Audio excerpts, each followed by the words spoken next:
ഇടവക്കൂറിൽ വരുന്ന നക്ഷത്രങ്ങൾ കാർത്തികയുടെ രണ്ടാമത്തെ മുക്കാൽ, രോഹിണി മകയിരത്തിൻ്റെ ആദ്യത്തെ അര.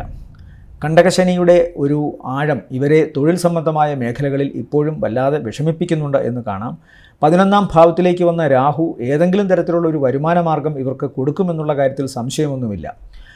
അതൊരു പക്ഷേ മറ്റുള്ളവർ അപഹാസ്യമായോ അല്ലെങ്കിൽ മറ്റുള്ളവർക്ക് തീരെ വിലയില്ലാത്തതോ ഒക്കെ ആയെന്ന് തോന്നിയേക്കാം. എന്നാലും സ്വന്തം നിലയിൽ ചില സാഹസിക തീരുമാനങ്ങളോ അതുവരെ എടുക്കാത്ത ചില തീരുമാനങ്ങളോ ഒക്കെ ആയിരിക്കാം ഇടവക്കൂറിൽപ്പെട്ട നക്ഷത്രക്കാർക്ക് സാമ്പത്തികമായി ഇപ്പോൾ എന്തെങ്കിലും കിട്ടാൻ വഴികാട്ടിയായി മാറുന്നത്. അതുകൊണ്ട് സ്വാഭാവികമായും തെറ്റൊന്നും കാണുന്നില്ല. സ്വന്തം ധാർമ്മിക ബോധവും സ്വന്തം നീതിബോധവും നഷ്ടപ്പെടാതെ ചെയ്യുന്ന ഏതു പ്രവൃത്തിയും ഈശ്വരൻ്റെ കണ്ണിൽ ദോഷമൊന്നുമല്ല. ഓരോരുത്തർക്കും ഓരോന്ന് പറഞ്ഞിട്ടുണ്ട്. അതിലേക്കൊക്കെ അടുക്കാനുള്ളൊരു സാധ്യതയുണ്ട് രാഹുവിൻ്റെ 11ാം ഭാവത്തിലെ നില. എന്തായാലും 11ലെ നില രാഹു അവർക്ക് സാമ്പത്തികമായ നേട്ടം കൊടുക്കും എന്നുള്ള കാര്യത്തിൽ സംശയമൊന്നും വേണ്ട. മറ്റൊന്ന്, അവരെ സംബന്ധിച്ചിടത്തോളം പ്രധാനമായിട്ടുള്ളത് സന്താനങ്ങൾക്ക് നേരിയ തോതിലുള്ള അവശതയോ ആരോഗ്യ പ്രശ്നങ്ങളോ ഉണ്ടായേക്കാം. അത് പ്രത്യേകം ശ്രദ്ധിക്കണം.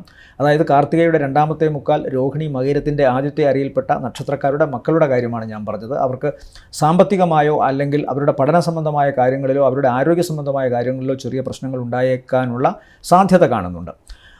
എന്നാൽ തൊട്ടടുത്ത ദിവസങ്ങളിൽ ഇതൊക്കെ മാറിക്കിട്ടുന്നു. 7ാം ഭാവത്തിലെ ശുക്രൻ അവർക്ക് എന്തായാലും സാമ്പത്തികമായിട്ടുള്ള ഗുണം കൊടുക്കും. കുടുംബത്തിൽ കൂടുതൽ ചേർന്ന് നിൽക്കാനും കുടുംബത്തോട് കൂടുതൽ നല്ല കാര്യങ്ങൾ ചെയ്യാനുമൊക്കെ ഉള്ളൊരവസരം കാണുന്നുണ്ട്. വീട്ടിലേക്ക് പുതിയ ഉപകരണങ്ങൾ വാങ്ങുക, വീട്ടു സാമാനങ്ങൾ വാങ്ങുക, വീട് മോടി പിടിപ്പിക്കുക തുടങ്ങിയ കാര്യങ്ങൾ കാണുന്നു. പുതിയ വാഹനം, ചിലപ്പോൾ പുരസ്കാരമായോ മറ്റോ പുതിയ വാഹനമോ അല്ലെങ്കിൽ വാഹനത്തിന് വേണ്ട അത്യാവശ്യം സാധനങ്ങളോ ഒക്കെ കിട്ടാനുള്ള സാധ്യതയുണ്ട്. വസ്ത്രവും മറ്റ് IT മേഖലയിൽപ്പെട്ട സാധനങ്ങളുമൊക്കെ ഗിഫ്റ്റായിട്ട് കിട്ടാൻ, പുരസ്കാരമായി കിട്ടാനുള്ള സാധ്യതയും കാണുന്നുണ്ട്. ഇവരെ സംബന്ധിച്ചിടത്തോളം സൂക്ഷിക്കേണ്ട പ്രധാന വിഷയം ഇവരുടെ തന്നെ കണ്ണ്, ഹൃദയം, അതുപോലെ തന്നെ ഞരമ്പ് സംബന്ധമായ അവസ്ഥകൾ, ഇതൊക്കെ ദോഷമാകാനൊരു ഇടയുണ്ട്. പ്രത്യേകിച്ച് പിതാവിനും ദോഷം കാണുന്നു. അതുപോലെ തന്നെ ശാരീരികമായ അവശത എന്ന് പറയുമ്പോൾ അത് ഹൃദയത്തെയും കണ്ണിനെയും ഞരമ്പ് സംബന്ധമായ ഭാഗങ്ങളെയുമാണ് കൂടുതൽ ബാധിക്കാനുള്ളത്. പ്രത്യേകം ശ്രദ്ധിച്ചോളണം. വളരെ നേരത്തെ ഉണ്ടായിരുന്ന അസുഖം പെട്ടെന്ന് വർദ്ധിക്കുന്നതോ അല്ലെങ്കിൽ വളരെ പെട്ടെന്ന് ചില അസുഖമോ അവസ്ഥയോ അപകടമോ ഉണ്ടാകാനുള്ള സാധ്യതയാണ് കൂടുതലും കാണുന്നത്. എന്നാലും വ്യാഴത്തിൻ്റെ ക്ഷേത്രമായതിനാൽ ഈശ്വരാധീനം ഇതിൽ നിന്നൊക്കെ ഇവരെ രക്ഷപ്പെടുത്തും എന്ന് തന്നെ കരുതണം.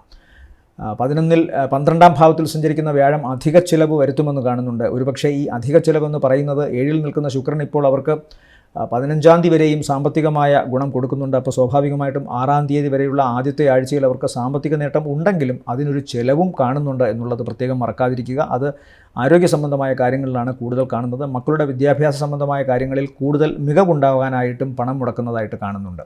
ഏതായാലും ഇടവക്കൂറിനെ സംബന്ധിച്ചിടത്തോളം ഈ ആഴ്ച താരതമ്യേന സാമ്പത്തികമായും പ്രവർത്തന പരമായുമൊക്കെ ഗുണമായിട്ടാണ് കാണുന്നത്. ഏറ്റവും വേണ്ടപ്പെട്ടവരും രക്തബന്ധുക്കൾക്കും ആരോഗ്യ സംബന്ധമായ കാര്യങ്ങളിൽ വേണം സൂക്ഷിക്കാൻ. ഇവരെ സംബന്ധിച്ചിടത്തോളം ഈ ആഴ്ചയിലെ നല്ല ദിവസങ്ങൾ എന്ന് പറയുന്നത് 5, 6 താരതമ്യേന ഗുണമുള്ള ദിവസങ്ങളായി കാണുന്നു.